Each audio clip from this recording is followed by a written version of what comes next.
How to find referral code in GoTyme. Hello everyone, this is Sabrina here to help you today.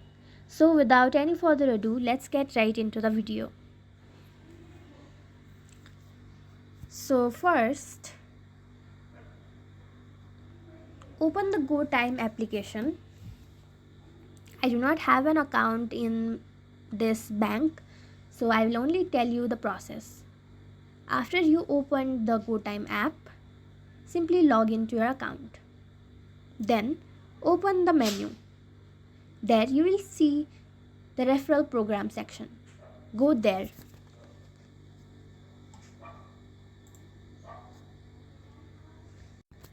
Or simply navigate promotions or reward section, which is also known as referral program or earn friends. There you will find your unique referral code, which you can share to invite others to sign up for the GoTyme. If they use their referral code, you will get something in return as well. So that's it. Thank you for watching this video. Make sure to like, share and subscribe to our YouTube channel. If you got any question, comment them down and I'll catch you in the next one.